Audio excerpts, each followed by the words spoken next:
Hello guys, once again आप सबों के बीच आज बिहार बोर्ड का 10वीं क्लास का प्रीवियस ईयर 2024 का आज ऑब्जेक्टिव सेशन लेके आए हुए हैं और उनको आज सॉल्व करने का कोशिश करते हैं। आइए 2024 का क्वेश्चन नंबर पहला शिफ्ट फर्स्ट का क्वेश्चन हम लोग आज सॉल्व कर रहे हैं। इससे पहले हम 2011 का भी क्वेश्चन सॉल्व कर चुके थे और आज 2024 का सॉल्व कर रहे हैं। 2024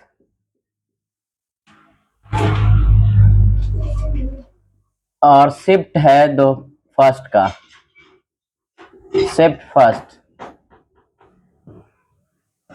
ठीक, क्वेश्चन नंबर पहला है यदि 2a plus 3b is equal to 8, यदि 2a plus 3b is equal to 8 और 3a minus 4b is equal to -5, ये सवाल दे रखा है। ठीक, इनका सॉल्यूशन क्या हो सकता है? पहला ऑप्शन है a is equal to 1, b is equal to 2। Option B a is equal to 2, b is equal to 1। Option C a is equal to -1, b is equal to 2। और ऑप्शन डी है a is equal to 2, b is equal to -2। अब क्या answer होगा, आइए इन्हें solve करने का कोशिश करते हैं। 2a plus 3b is equal to 8। अब किसी एक हम ऑप्शन से ही हम लोग डायरेक्ट निकाल सकते हैं वैल्यू। अगर a का मान यहाँ पर 1 रखते हैं तो 2 गुना 1 करेंगे तो कितना 2, और b का मान 2 रखते हैं तो 3 गुना 2 6, 6 और 2 मिलाकर कितना 8 हो जाएगा। तो ये सेटिस्फाई कर रहा है, लेकिन इसमें भी सेटिस्फाई करना चाहिए। यहाँ पर 3 गुना 1 3 माइनस 4 गुना b का मान 2, 4 तो नहीं 8, तो 3 में से 8 घटाएंगे तो कितना बच जाएगा -5। इसका मतलब हमारा आंसर ए नंबर ही यहाँ पर देखने को मिल रहा है। ठीक, और दूसरा ऑप्शन चेक करते हैं। सेम यहाँ भी इसका उल्टा पुल्टा है, यानी ए का मान यहाँ पर यह 2 दे रखा है तो 2 दूनी 4 और बी का मान 1 रखेंगे तो 3 एकम 3, 3 और 4 7। इसका मतलब ये वैल्यू क्या हो रहा है, सेटिस्फाई नहीं कर रहा है इस समीकरण को। इसमें भी चेक कर लेते हैं। 3 दूनी 6 -4 गुना बी का मान 1, 4 एकम 4, मतलब 6 में से 4 घटाएंगे कितना 2। यहाँ भी वैल्यू सेटिस्फाई। इसका मतलब है कि ये हमें ऑप्शन नंबर ए क्या हो रहा है, आंसर हो रहा है। इसलिए क्या होगा, ऑप्शन ए सही होगा। अगर इसका मान हम यहाँ पर पुट करते हैं रखते हैं तो जैसे 2 गुना ए का मान 1 2 प्लस 3 गुना बी का मान कितना है 2, तो 2 रख दिए बराबर 8 के बराबर पूरता है कि नहीं। 2 एकम 2 और 3 दूनी 6, 6 और 2 मिला के कितना 8, ये पूरा कर रहा है।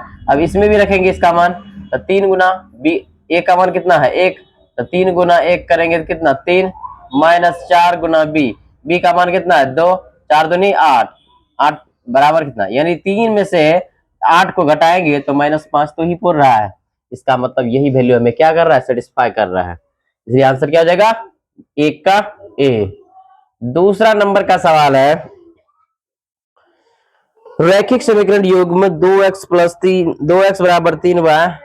देखिए 2x इसको इधर लाएंगे तो क्या होगा -3y बराबर कितना 8। उसके बाद दूसरा समीकरण दे रखा है 4x माइनस 6y बराबर कितना है 9। अब इनका कहता है संगत है, असंगत है या आश्रित, या इनमें से कोई नहीं। ये क्या हो सकता है 2/4 बराबर -3/-6 -3/-6 बराबर 8। देखिए इधर लाएंगे तो -8 हो जाएगा, अब +9 इधर आके क्या होगा -9, दोनों माइनस माइनस कैंसिल, ये भी माइनस माइनस कैंसिल। 2 एकम 2, 2 दूनी 4, 3 एकम 3, 3 दूनी 6, यानी 1/2 बराबर 1/2 क्या 8/9 के बराबर है, बराबर नहीं है। इसका मतलब हो गया A1/A2 B1/B2 दोनों तो बराबर है, लेकिन C1/C2 क्या बराबर है, इसका मतलब नहीं है। तो जब ये कंडीशन आ जाएगा A1/A2 बराबर B1/B2 not equal to C1/C2 अगर आ जाएगा तो इसके कितने हल होंगे? इसका कोई हल नहीं होगा। कोई हल नहीं होगा, कोई हल तो नहीं ही होगा। साथ ही कैसा रेखा, किस प्रकार का सरल रेखा होगा, किस प्रकार का रेखा होगा? तो ये क्या होगा? समांतर रेखा होगी, ये कभी नहीं मिलेगी। समांतर रेखा होगा। जब जिसका कोई हल नहीं निकलेगा, संगत होगा कि असंगत? मतलब जिसका हल ही नहीं निकला तो मतलब क्या हो गया? असंगत। इसका आंसर हो जाएगा असंगत। ये कौन सा ऑप्शन में है? Option number B. ये आ जाएगा ऑप्शन नंबर बी में, असंगत देखने को मिल रहा है, इसलिए दो का आंसर क्या हो जाएगा? बी। उसी तरह से तीसरे नंबर का भी क्वेश्चन सेम ही है। तीसरा नंबर का ही क्वेश्चन सेम ही है। 2x + 3y = 4। दूसरा समीकरण है 4x + 6y = 12। उसके बाद ये कहता है किस प्रकार के आलेख की सरल रेखाएं होंगी? ये रेखा के बारे में की बात पूछ दिया है। तो 2/4 A1/A2 बराबर B1/B2 3/6 बराबर C1/C2। इसको इधर लाएंगे तो क्या होगा? प्लस, इधर आके क्या होगा? माइनस, और +12 इधर आके क्या होगा? -12। तो ये माइनस माइनस कैंसिल ही हो जाएगा। 2 एकम 2, 2 दूनी 4, 3 एकम 3, 3 दूनी 6, 4 एकम 4, 4 तिया 12, यानी 1/2 बराबर 1/2, और ये बराबर क्या है? 1/3। ये दोनों बराबर तो नहीं है, ये दोनों तो बराबर, लेकिन ये क्या बराबर है? नहीं है। इसका मतलब सेम कंडीशन इसी चीज को तो फुलफिल कर रहा है सवाल। तो A1/A2 बराबर B1/B2 है, लेकिन C1/C2 के बराबर नहीं है। इसका मतलब है कि ये कौन सी रेखाएं होंगी? समांतर रेखाएं होंगी। कैसी रेखाएं? समांतर रेखाएं। जब समांतर रेखाएं हो जाएगी, इसके कितने हल्स होंगे? आंसर तो यही हो जाएगा। इसका कितना हल होगा? कोई हल नहीं। याद हो जाएगा, लिख रहे हैं बार बार, कोई हल नहीं होगा, कोई हल नहीं। और उसके बाद जब कोई हल नहीं होगा तो संगत की असंगत? असंगत। क्या होगा? असंगत। तो इस तरह से यहाँ पर देखने को सवाल मिल रहा है। और इसका कौन सा ऑप्शन में है? समांतर सरल रेखाएं ऑप्शन नंबर बी में है। इसका आंसर यहाँ पर देखने को मिल जाएगा। तो इसलिए ये क्वेश्चन आप सबों के बीच जो है बहुत अच्छे सवाल से हैं, और बनाइए आप लोग। और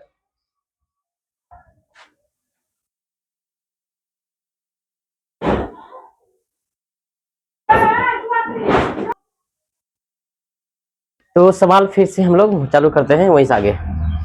3 नंबर तक हो गया है। चौथा नंबर सवाल, चौथा नंबर का सवाल है,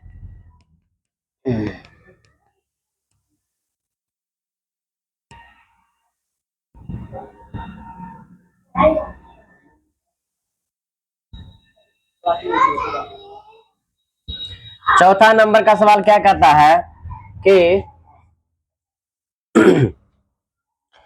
समीकरण निकाय 2x - 3y + 1 बराबर 0। चौथा ना 2x - 3y + 1 बराबर 0।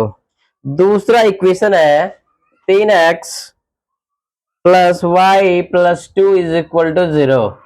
अब ये कंडीशन क्या इसमें पूछा गया है कि इसके कितने हल होंगे? बड़ा इजी है क्वेश्चन, सेम इसी पैटर्न पर है। 2 बट्टा कितना हो जाएगा? ये 3 बराबर -3 बट्टा नहीं कुछ है तो 1, यहाँ पर प्लस में ही 1, यहाँ बराबर क्या होगा? 1/2। अब आगे लिखने का नहीं, यही दोनों आपस में बराबर नहीं है, आगे लिखने का जरूरी ही नहीं पड़ा। तो ये दोनों बराबर नहीं है। A1/A2 याद करिए, A1/A2 बराबर क्या होता है? नहीं होता है B1/B2 के। तो इस कंडीशन के लिए क्या क्या है शर्तें? जब ऐसा देखने को मिलेगा A1/A2 बराबर नहीं है B1/B2 के, तो कहेंगे यहाँ अप्रतिच्छेदी रेखा होगा। कैसी रेखा है? और प्रतिच्छेदी रेखा और प्रतिच्छेदी रेखा होगी। दूसरा कंडीशन है, जब अप्रतिच्छेदी रेखा होगा और ये दोनों कभी क्या करता है, एक दूसरे को क्या करेगा, सॉरी प्रतिच्छेदी रेखा ना, प्रतिच्छेदी रेखा कैसी रेखा होगी, प्रतिच्छेदी रेखा होगी। और जब प्रतिच्छेदी जब काट देगा इसको तो क्या कहेंगे, सिर्फ एक हल होगा, एक हल, सिर्फ एक हल। और संगत होगा कि असंगत, जिसका हल निकल जाएगा उसको क्या बोलेंगे, संगत। तो इसका आंसर हो जाएगा संगत। इसमें पूछा गया है कितने हल होंगे, कितने हल होंगे, एक हल होंगे, एक और केवल एक हल। ऑप्शन नंबर सी ये आंसर आ जाएगा। हम तीनों कंडीशन बता दिए, इसका आंसर तो क्वेश्चन के अनुसार इसका आंसर यही हो जाएगा, लेकिन हम तीनों बता दिए ताकि याद रह जाए। ठीक, ऑप्शन नंबर सी होगा, एक और सिर्फ एक हल। पांचवा सवाल, पांचवा नंबर का सवाल कहता है के किस मान के लिए समीकरण निकाय x प्लस 2y बराबर 3, दूसरा 5x प्लस KY बराबर 15 के अनंत हल है। इसका कहता है अनंत हल है। अनंत हल के लिए क्या कंडीशन है, अनेक हल के लिए तीनों बराबर हो जाना चाहिए, यानी यहाँ कुछ नहीं है तो एक बटे कितना आएगा 5 बराबर 2 बटा के बराबर ई प्लस 3 है, इसको इधर लाएंगे तो -3, अब ये प्लस 15 इसको इधर लाएंगे तो क्या होगा -15, माइनस माइनस क्या होगा खत्म। के किस मान के लिए बोला गया अनंत हल, अनेक हल होगा। इन दोनों को बराबर करते हैं, के गुना 1 के, 5 गुना 2 10, के किस मान के लिए, के का मान 10 आ जाएगा। ऑप्शन नंबर बी, आगे चेक करने का जरूरत ही नहीं पड़ा। तो 5 का आंसर क्या हो जाएगा बी। छठा नंबर, छठा नंबर का सवाल तो हम सब उतारते जाओ। छठा का आंसर, छठा का अभी नहीं बताया है ना। 6 नंबर का सवाल है, 6 नंबर का सवाल है, निम्नलिखित में से कौन समांतर श्रेणी है। समांतर श्रेणी एपी, यानी कहने का मतलब यही है एपी में कौन है, एपी में वही होगा जिसका सार्वंतर क्या हो जाएगा, एक जैसा होगा, सेम होगा, एक जैसा देखने को अगर मिलेगा सार्वंतर उसी को कहेंगे एपी। ठीक, अब चेक कर लेते हैं पहला ऑप्शन 0.3, 0.3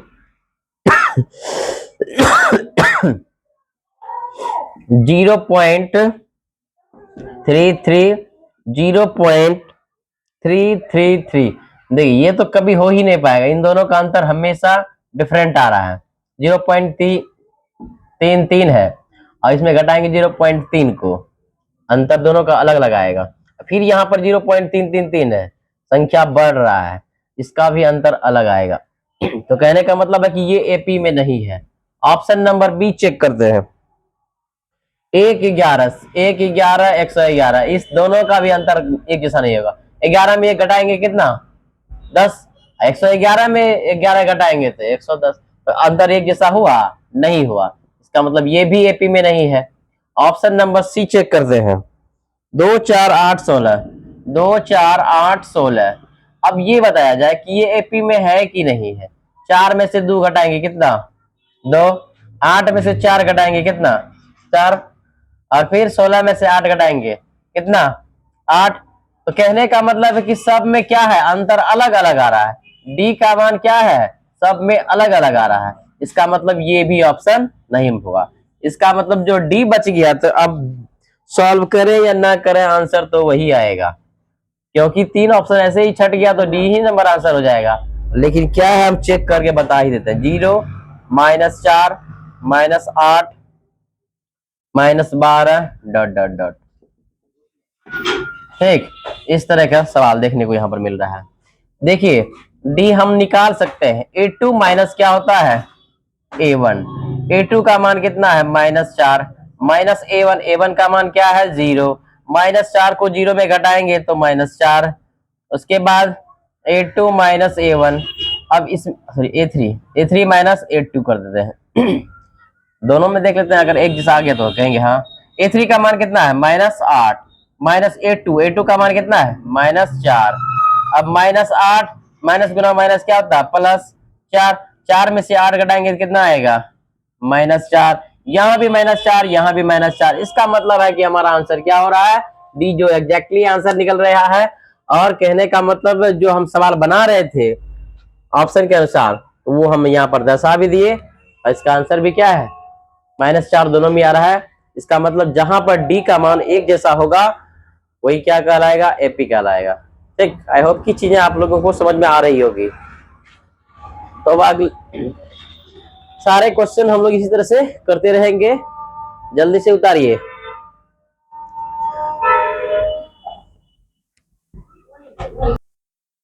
क्वेश्चन नंबर अगला चलते हैं। क्वेश्चन नंबर अगला क्या है 6 नंबर का हो गया है। 7वां नंबर का सवाल क्या है 7वां नंबर का सवाल है कि p के किस मान के लिए पद 2p + 1 और 13 और 5p - 3 समांतर श्रेणी में है। क्या है समांतर श्रेणी में। तो हम A2 माइनस A1 घटा देंगे तो दोनों, और फिर क्या A3 में A2 को घटाएंगे, दोनों को बराबर कर देंगे, इससे p का मान निकल जाएगा। तो क्या करेंगे A2 माइनस A1 13 घटा इतना 2p + 1, उसके बाद इन दोनों को बराबर करेंगे A3 माइनस A2। A3 का मान कितना है 5p - 3 माइनस कितना 13, इन दोनों को सॉल्व करेंगे 13 प्लस गुना माइनस क्या होगा -2p plus minus -1 is equal to 5p + 3 और ये माइनस कितना 13 2p 13 में से एक घट जाएगा तो 12, तो -2p + 12 बराबर 5p इधर आके क्या होगा -5p -3 -13 -16 इधर आके क्या होगा +16, कुछ इधर नहीं बचा तो 0। अब क्या -5 और -2 -7p, किसी को डाउट। 12 और 16 मिला के कितना हो जाएगा 12 और 16 मिला के कितना हो जाएगा 16 2 18 18 10 28 प्लस कितना हो जाएगा 28 बराबर क्या होगा 0। -7p + 28 उधर भेजेंगे तो क्या होगा -28, ये माइनस और ये माइनस कैंसिल, 7 एकम 7 7 चौके 28, इसलिए p का मान कितना आ गया 4। तो p में ऑप्शन नंबर में कौन सा है बी नंबर ऑप्शन में है 4, इसलिए आंसर क्या हो जाएगा 4।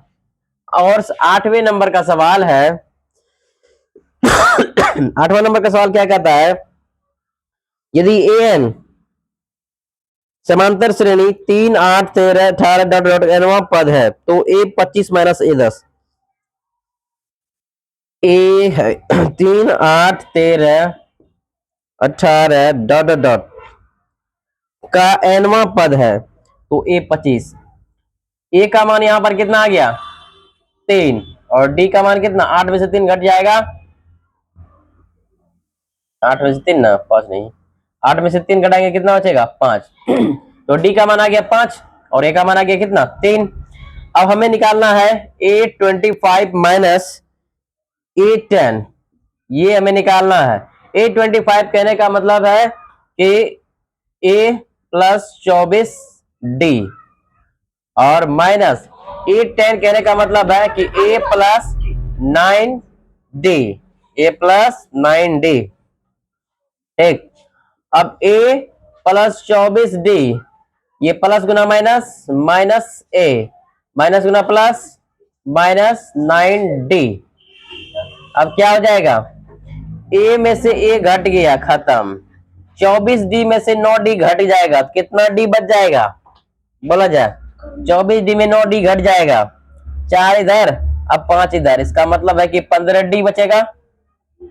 15 गुना d का मान कितना आ गया 5, 15 50 कितना आ जाएगा 75। तो कौन सा ऑप्शन में है 75, तो ऑप्शन नंबर बी में है 75। और 9वां नंबर का सवाल 9th नंबर 9 नंबर का सवाल कहता है समांतर श्रेणी का दूसरा पद यानी A2 हमें दे रखा है कितना 13। A2 कहने का मतलब है कि A प्लस डी बराबर कितना 13 और पांचवा पद 25 है। पांचवा A5 बराबर 25 दे रखा है। तो A5 कहने का मतलब है कि A प्लस 4D ये कितना है 25। इसको इक्वेशन 1 कहेंगे, इसको इक्वेशन 2 कहेंगे। अभी दोनों से क्या हो रहा है A प्लस डी बराबर 13 और A प्लस 4D बराबर कितना 25 माइनस माइनस ये भी माइनस ये खत्म। डी में से 4D घट जाएगा तो कितना डी बच जाएगा -3D बचेगा बराबर 13 में से 25 घटाएंगे तो -12 बच जाएगा।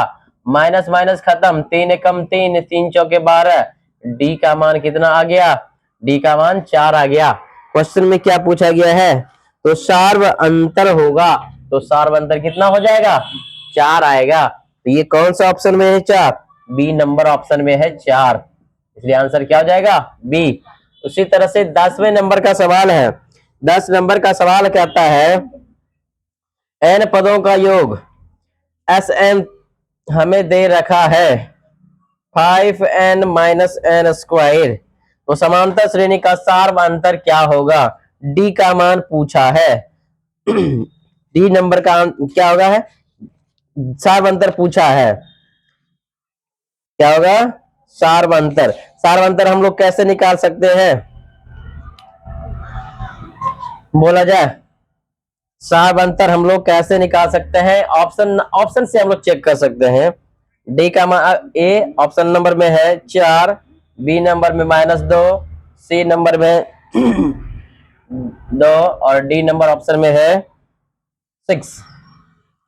तो हम लोग कैसे इसे निकाल सकते हैं आइए देखते हैं। अगर n का मान यहाँ पर 2 -2 रखते हैं तो -5 गुना -2 -10 और n का मान -2 का स्क्वायर नीचे 4 10 में से 4 घट जाएगा तो 6 हो जाएगा 4 रखें 20 n1 का मान सार्व अंतर निकाला रख ही देते हैं। n का मान एक बार 1 रखते हैं तो S1 बराबर क्या हो जाएगा S1 बराबर n का मान 1 तो 5 गुना 1 -1 का स्क्वायर 5 गुना 1 करेंगे 5 1 का स्क्वायर 1 बराबर कितना 4 S2 कितना हो जाएगा 5 दूनी 10 10 -2 का स्क्वायर 2 4 10 में से 4 घटाएंगे तो कितना बच जाएगा 6 S3 कितना हो जाएगा n का मान 3 रखेंगे 5 तिया 15 और 3 तिया 9 15 में से 9 घटाएंगे कितना बचेगा 15 में से 9 घटाएंगे कितना बचेगा 9 6 15 1 16 7 बचेगा ना उसी तरह से S3 निकल गया S4 निकाल देते हैं। S4 क्या आ जाएगा एग्जैक्टली है ना 3 5 तिया 15 3 तिया 9 5 1 6 कितना आ रहा है अगर 3 रखते हैं तो 15 3 तिया 9 15 में से 9 को घटाएंगे 9 6 15 6 ना आएगा है कितना आ रहा है S2 अगर रखते हैं 5 में 10 और 2 दूनी 4 10 में से 4 को घटाएंगे तो 6 ही बचेगा ठीक।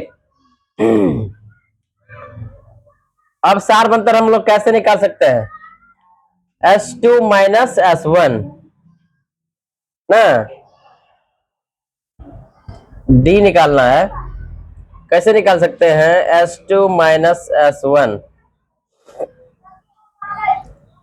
S2 का मान कितना 6 माइनस S1 का मतलब कितना 4 6 में से 4 घट गया 2 आंसर आएगा 2 ऐसा तो नहीं है